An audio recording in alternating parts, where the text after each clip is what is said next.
Number four, we're talking about grooves. Number four is having multiple ways of getting to the same place. That's the fourth concept.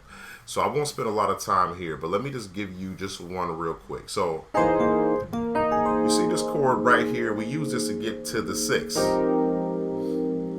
Well, what I can do is, instead of just playing that chord straight out, I can take it up, and I can take it up. So I'm playing this right here, the E to B flat and A flat chord. Let me take it up two half steps or a whole step. And what I can do is I can drop it like that.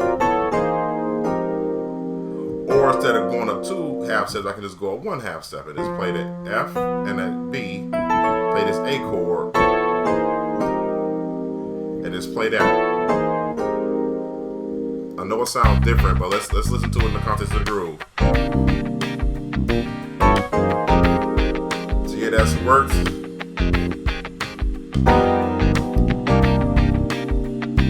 Let's try the whole thing.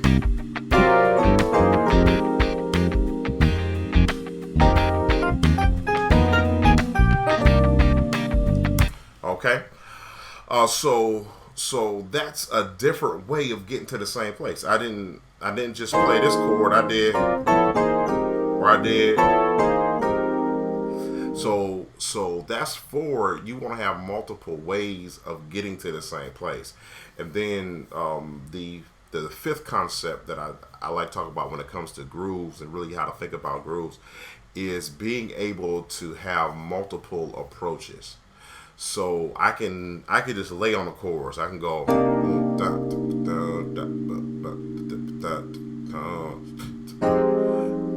where I'm just laying on the chorus. I can go,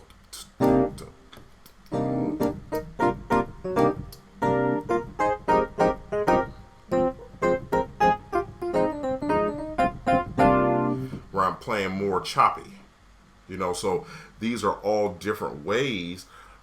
These are two different ways that you can change your approach, and it helps that whenever you're playing a groove that you can change your approach. So, and when we talk about approach, let me just add something else, and this can kind of work for enhancement, and it could work for approach, in that you think about what you want to add sound wise. One of the things I'm doing is I'm using Jamal Hartwell's MK Sensation. Right now I'm just using the EP2.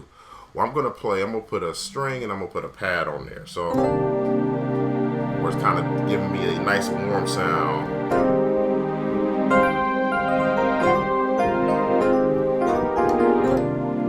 Okay. So let me try that when it comes to the groove.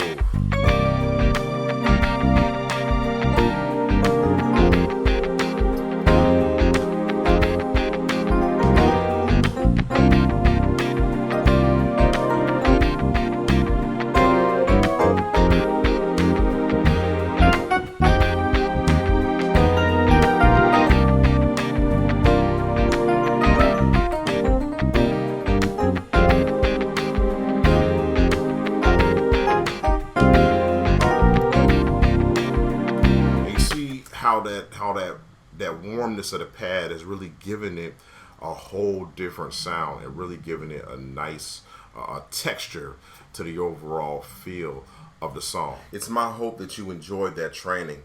And before I move on, I just want to talk about the takeaways. And the takeaways are those five concepts that we talked about.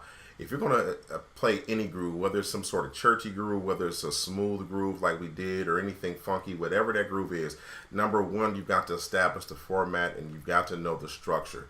And that's inclusive of the key, the bass line, the melody, the style, whether it's R&B, gospel, funk, or jazz. So you want to establish that format. Number two is you want to know the basic chords.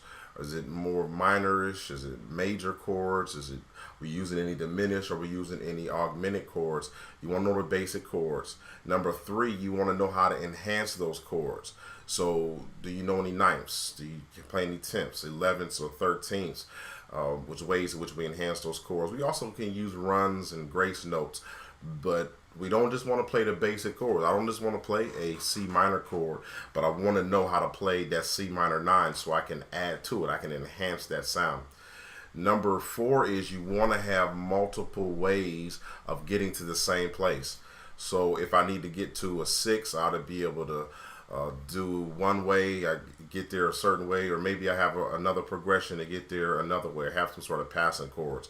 But you want to have multiple ways of getting to the same place. And then number 5, you want to be able to adjust your approach, whether that's padding, laying on the chords, or that's playing it choppy.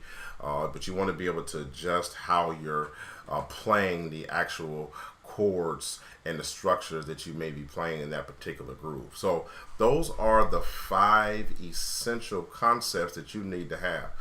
And we spent some time going through this 2-chord groove, but I've also prepared something for those of you who want more. And we took it to the next level, and we've prepared even more training. And if you're interested, I want to talk about that momentarily and show you how you can take what we talked about over the last 20 minutes and you can even take it to the next level. Because yes, there's another place for you to go. There's more for you to learn, and I want to break that down for you. Groove Lab is a 3-hour course, and it's designed to give you a framework and to give you concepts for thinking about grooves that you want to play.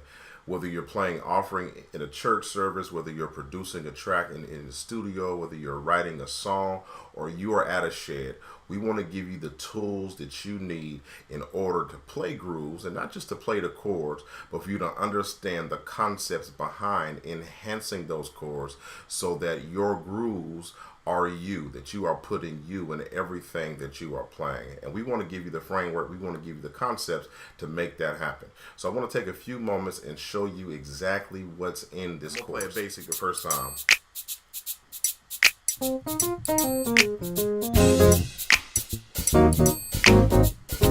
That's the first piece.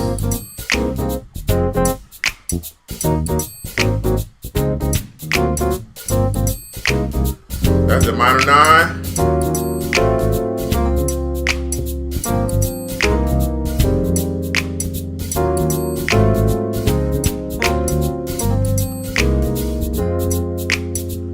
The dynamic change up here.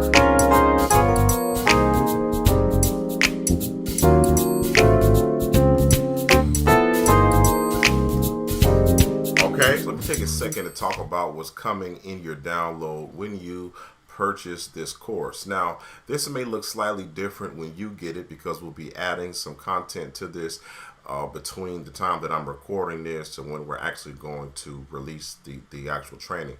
But you're going to get your grooves, in which you can see here where we're going to discuss 5 different grooves. But then we're also going to give you some bonus content. We've actually recorded some web classes, preaching chords and shout music and things of that nature. And so that's going to be available to you via download. Let me just click on this chord books part because to the grooves that we break down, we want to make sure that you have a visible representation of the chords, just in case you need a quick reference. You don't necessarily want to go through my entire breakthroughs again. You just want a quick reference to kind of go back and look at those chords. We give you that, and we give it to you for multiple grooves, but not just the chord books, but we've also created practice tracks for you. So why don't we just go to groove 1? You see that we have groove 1 with drums only. We have groove 1 with no guitar, because this particular groove I put a guitar track to, and then we have just groove 1. So why don't I just quickly just push play on this so you can hear what this groove sounds like. And so you'll actually be able to download this, and you'll be able to put your headphones in, and you'll be able to play to this track, practice the concepts that we teach you and that we break down. But then you're also going to have room to get creative and to add your own content. Let's do it with my chords. Okay, so I'm gonna play the same chord structure for the most part, but now I'm going to utilize my left hand some more. So we go.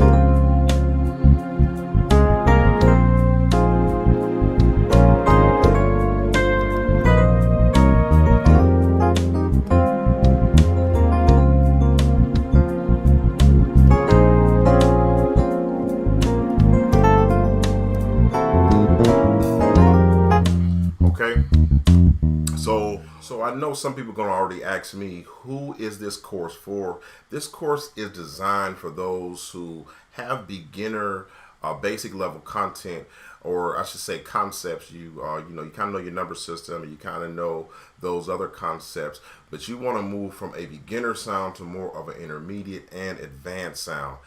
This course was designed for you, but really it's for anybody who wants to learn how to play smooth grooves on the piano, those who want to discover how to take basic chords and create something more robust and even more fat voicings. Also, it's for anyone who wants to begin to unpack fat chord progressions. We have all of those concepts that are in various places throughout this course. Now, what are you going to get when you get this course? You are going to get my 5 concepts that I talk about that are going to help you to understand grooves and to really put a framework around your, not just groove playing, but your groove development, because you want to be able to develop your own grooves. You're going to get my note by note breakdowns of all 5 of these various grooves that I show you. We're also going to be showing you some tips, and we're going to show you some tricks. We're going to give you some improvisational techniques, because you don't just want to know the basic structure of grooves. You want to know the different places in which you can add your own flavor, your own flair to it, and we're going to show you how to do that. You're also going to get the practice tracks. You can work out these concepts. I want you to be able to work them out in rhythm. One of the things that changed my practice strategy was when I began to practice the way that I'm going to perform. Some people just play chords and they're just working on chords, but they don't practice in rhythm. They don't practice in time. We wanted to give you the practice tracks so that you can take that in your own practice time. I'm also going to break down a devotional groove, song like I'm a Soldier in the Army of the Lord. We even have a tomcat voice singing that song so that you can hear that played behind, you hear the chords played behind somebody singing. So we're actually going to give you that to practice as well. We're also going to include our shout lab training as a bonus. So you'll be able to work on your shout music, your shout breaks, and other concepts related to shout music. I also have some web classes. I have a web class on preacher chords in here, and then I also have a web class on using the sus2 chord. And so you get all this and you get more that we're not talking about here, but I really want this to be a course that is going to bless you and really help you as you begin to navigate how you are going to play grooves. And we wanted to make sure that we're covering various areas of playing gospel piano grooves.